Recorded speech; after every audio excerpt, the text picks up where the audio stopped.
In today's video, I am going to be breaking down what a player-first coach really is. Now, basically what a player-first coach is a coach that will put the player's needs first before his own needs. So what are the needs of a basketball coach? Well, number one is wins. And that coach, if it's a non-player first coach, will do anything possible to be able to get those wins. Whether he pulls in other players to try and make that happen and go to a 15-person lineup, or even bigger. I've seen teams as large as 22 players, which is massive, and there are those players who are that 13th, 14th, 15th, 20th guy generally do not play. And when that happens, of course, you are now limiting your ability to succeed as a player, and in my opinion, as a coach. Because, as we all know, no matter where you are in North America, youth sports, you want to get wins, but at the same time, you want to get every player in. Because if you don't get every player into the game, you're going to start having arguments with parents, because the parents will say, I paid $1,500, $3,200, $6,400 just to play on a team, and my kid ain't getting any time. So when that's the case, that coach is going to have a lot of issues, but his main core set of 8 or 9 players will be totally fine. They'll just be getting wins, and that then hinders the ability for those rest of the players. Now, a player's first coach can have 13, 14 players. There are times where that can be acceptable, but you have to be able to tell that 13th man, that 12th man, that 14th man, that he ain't getting a lot of time and you're a development player. So there are times where even myself, I consider myself a player's first coach, and I've got up to 13, 14 players for reasons like I know some players will be dropping off soon, so I'm just kind of getting new players into the fold so that we can run them through and they can understand the plays before it becomes their time to actually perform on court.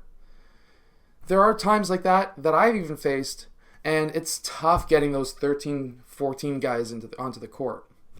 But a player's first coach is not necessarily like that, trying to go for wins.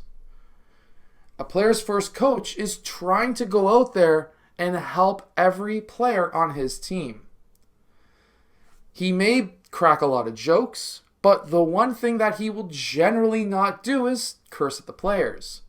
He wants to have all the players happy, and he doesn't want to have any players sad or upset or mad or even angry at themselves for how they performed. So, for example, if your coach says, "You're an idiot, why did you do that?" that's not a player-first coach. However, if the coach says, "I understand why you did that. I noticed that you could have done this differently. And if you did this differently, if you did it this other way, you could have got a basket, or you could have stopped that player," or whatever it may have been. And you also, as a player, have to understand that some players perform better under player-first coaches, and other players perform less under coach-first coaches, win-first coaches. And I'll give you an example. There are players who are out there that have to be cursed at to be pushed harder to succeed, while other players need to be having a happy coach who gets along with everybody, maybe themselves, to be able to get pushed further because they just cannot handle a coach telling them that they're an idiot. So that's going to be the differences, and you as a player have to look inwards to yourself to understand, what type of coach do I prefer? Because a player-first coach will develop you more than a coach who is out there to get wins. That will happen. However, are you going to be motivated enough to have a coach say, "Hey, you messed up here, this is what you could have done differently," versus "You're an idiot, figure it out yourself"? So that's how you have to try and look at yourself and say, what works better for me? Now, a player's first coach will also generally go out of his way to help you. So, for example, if he's also a basketball trainer, he generally will be a player first coach. Whether he's taking the money aspect side of it or not, that's going to be totally different for every different coach.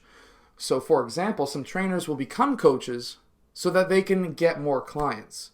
Because if they can coach a team of 12 players, and let's say they're a really happy-go-lucky coach who just likes to have fun and teach, well, those 12 players could potentially be his 12 clients. And the average basketball trainer in the United States that I've seen will charge around $35 an hour. And the average basketball trainer in Canada will generally charge around $50 an hour or more. I've seen in Canada, closer to Toronto, some trainers charging upwards of $150 an hour. So that is a massive, massive income boom for those trainers, for those coaches. Because now, let's say you've got 10 players who signed on to say, hey, I'm going to train once a week. Well, now those 10 players at $50 for 1 hour now equals 10 hours worth of work for $500. Now, if they go twice a week, let's say we're one day during the week and one day on the weekend, now you're looking at $1,000 a week. And if you're charging more, like some of the trainers I know in Toronto who charge upwards of $100 to $150, you're looking at a very good amount of income. Now, there's other types of player-first coaches or trainer coaches who will sometimes charge less than what their average fee is for coach or players that they train or they coach, and some will even do it for free. The ones that do it for free may be recording for YouTube or Instagram or whatever, but basically what you would be looking at is trying to find a coach that works for you. A player-first coach is not necessarily always going to be the best option for every player, but they will be a lot easier of a coach to get along with, and they will eventually get you wins. You just may not win right away. So what I mean by that is with a win-first coach, what he's going to be doing is probably sticking to an 8-person or 9-person lineup, and there will be 2 or 3 players that just never play in game. And whether you pay $2,000 or not, you may never play in a game. And then there are player-first coaches who will get everybody in the game because that coach wants to get everybody improved. Whether everyone gets a good amount of minutes or not is different. So for example, myself, starters get around generally 20 to 22 minutes. And then second line get in the range of 10 minutes. And then 11th and 12th man, if my team has an 11th and 12th man, those players are development. They're generally around 4 minutes of game time. That way you can get them in, get some game experience so that, let's say, they develop more skills and they get more playing time. They're not going to be nervous because if they go from 0 minutes to 8 minutes, that's a big jump and they're going to be nervous. They're not going to perform as well on the court and it's not going to get you wins as a coach. See, a player-first coach still wants to get wins, but he wants to get wins by developing. There's a lot of times that I've taken players on my team that every coach says, that player is trash, don't pick them. And I pick them, and they eventually become starters, or they eventually become a 7th man, or they go from 12th man of getting 4 minutes to getting 20 minutes or 15 minutes. I've had a lot of players like that because I, as a coach, don't just look at the best player in the tryout.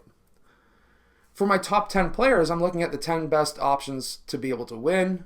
Obviously, they have to have a good attitude. They have to have a good parent system where I know the parent's not going to be screaming and yelling about their kid not getting an MVP. And then 11th and 12th man need to be highly motivated players, not necessarily the most skilled, but highly motivated. The players who will say, man, I really want to go to the NBA. I may not be good right now, but I'm going to try every day to get better. Those are the players who work best for the 11th and 12th man because they understand that they're not as good as the top 10, but they want to get there.